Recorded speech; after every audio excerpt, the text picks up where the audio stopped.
Kevin Jackson Radio Show. Today, I went into your office once. Do you remember this? Yeah. Snooping, and you had a huge bag of sex toys. And you do you remember this? Oh, wait a minute. Yes, you did. Wait a minute. In your closet. Wait Matt, a minute. You did. Okay, can we explain what happened? Because you were there. We had a guest on the show who was a sex therapist. And so when she left, I think you did the segment, actually. I didn't. And when she left, she gave each of us a shopping bag of stuff. I didn't get a bag of True stuff. story. I didn't know what to do. I put it in my closet, in my dressing room. The next day, we had Laura Bush on the show. And the Secret Service came with the dogs to sweep our dressing room. And I watched. I said, no, I'll get out. Go ahead. He goes, you can stay. We just need to bring the dog in. They open up the thing, and I see the guy pick up the bag. And I'm like, oh, my God. It's true. Welcome, everybody. Kevin Jackson here. It's the Kevin Jackson Show. That was Matt Lauer explaining the old sex toy thing. And Meredith Vieira is like really looking at him with a skeptical eye. Like, I don't remember that. I don't. And so you get, who knows? Interesting story, funny story, anecdote, great for the audience, etc. But did they really know the real Matt Lauer? Yep, they knew him. And you know what? Here's the other thing. I'm just going to be honest with you. I bet you, I don't know what percentage, but an overwhelming percentage of the women were happy to be hit on and flirted with Matt Lauer. The overwhelming percentage of them. And there were one or two, whatever, a small percentage of them said, you know what? I don't like this. He's too much on his high horse. And they didn't like the way other women were treating him. And Matt Lauer has to go down. I don't know what he's done. I'll be blunt. I don't. But I know this. I know the work environment. I know how women are. I know how people are. And he's the guy sitting on top of the perch, and there are women ready to throw themselves at him. That's true at almost any level of notoriety. There are people that just will, they make themselves available to you. And it's really, it's sad because, it doesn't take anything at all. One of my buddies, he's a Dallas cop, and he's retired, former lieutenant. And I think he was their spokesperson at one point.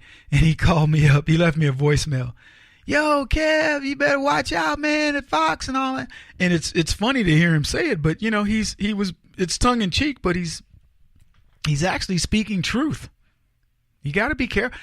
People, it's funny. I'll watch somebody. So I was at a party, and they were like, "Oh, here's a guy," and you see people look at you, and then my friend goes, "Oh, hey, have you seen Kevin on Fox?" And they're like, "On Fox?" And then suddenly the conversation goes from you being like, "Oh, hey, how you doing?" to, "Hey," instantaneously. And I'm a nobody. It's not like I'm Matt Lauer, where I'm hosting the show every day and you didn't recognize me because I had on my Halloween mask, or, I'm O'Reilly or somebody. Those guys are recognizable everywhere they go. Somebody knows them. So, I'll be blunt. A woman who has no interest in you because you're just Stanley, from the next door, versus somebody going, "Oh, no, Stanley's he's the anchor of blankety blank." Suddenly, whoa. And it isn't even, it's not necessarily a gold digger reaction. It's just this reaction of I'm that much closer to somebody in perceived power. Now, I don't care, what happens with Matt. I don't mean it in an inhumane way. He's got to deal with his own thing, but I'm just saying, a lot of these things aren't the way they're stacked up to be. I'm not going to protect the left, though. They brought this on themselves. They brought the whole Weinstein thing. Still needs to play out. And what's funny about that is, Mike, in the theme of the show today is surprise. Is anything going to surprise you if you find out more about it? I did a Jeopardy skit on it. I said, I'll take Inside Hollywood for $1,600, Alex. Alex says, Harvey Weinstein, Roman Polanski, and Woody Allen. And I say, who are the leftist sexual deviants who've won Oscars? So we know what they're doing. I've pointed it out. I was telling somebody this the other day that, whether it's Hollywood, entertainment, academia, you name it, the left are lecherous creatures, and they openly do the things that they're talking about. Openly. If you think that Snoop Dogg doesn't go to a party, I mean, this dude owns a porn product line or something. If you think that this guy doesn't go to parties and have women throw themselves at him, and he does whatever he wants, and they don't say a word. And by the way, if there was ever a woman that came back and said, "Yo, Snoop Dogg grabbed me by my breath," the jury would be like, "And what else? What do you want us to do?" It's ridiculous. They say another woman says Franken tried to give her a wet, open mouth kiss. I should have had a trigger warning to you before I said that, because I threw up a little bit in my own mouth. Now we get news that the husband of a state senator came on to men. Yeah. He was a policy advocate who made his living trying to persuade legislators on Beacon Hill to help nonprofit groups. He was exhausted after a working dinner with a group of senators and their spouses on that fall night in 2015. It was very late, and he wanted nothing more than to sleep. But Byron Hefner, the fiancé of State President Stan Rosenberg, yes, they're a gay couple, appeared in the doorway. As the advocate recently described it, Hefner took a step forward, grabbed the man's genitals, and didn't let go. He called Hefner, asking him to have some fun with him, telling him Rosenberg wouldn't mind, that Hefner and the Senate president were a team on Beacon Hill, and they would take care of him. The advocate froze. He felt violated, powerless. "Nothing prepared me for that moment," he said in one of his several interviews that have happened over the past week. Now, that's a state senator whose fiancé husband is coming on to men and he's not even the one in power. And he's like, "Well, I'm related to power." So he's molesting dudes. How much of that goes on, right?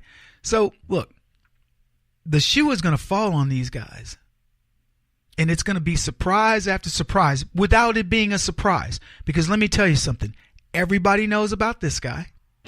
Everybody knows about Weinstein. Everybody knew about Kevin Spacey. Everybody knew about Charlie Sheen. You name it, they know about him. We'll be back in just a bit. Keep it here. This is the Kevin Jackson Radio Show. Do you owe back taxes to the IRS or state? The secret to avoiding the IRS nightmare is to seek professional representation. My friends at Security Tax Associates provide the most cost-effective and ethical representation in the industry while helping to avoid seizures, levies, and wage garnishments. Security Tax Associates is here to ensure that the appropriate steps are taken to permanently eliminate any possibility of future tax burdens once and for all. For a free, no-obligation consultation, contact Security Tax Associates, 844-779-4177. That's 844-779-4177. 844-779-4177. Or visit them at securitytaxassociates.com.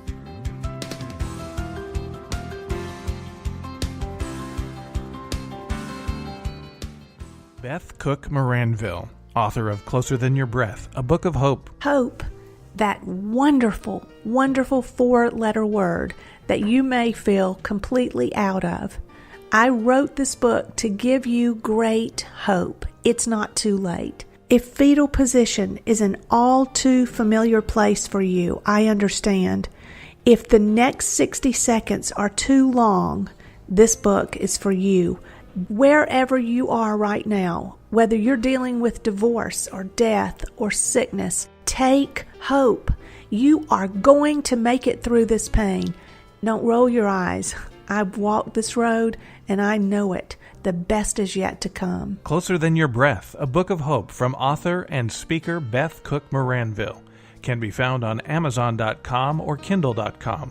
For more information, visit closerthanyourBreath.com or on Facebook at Closer Than Your Breath.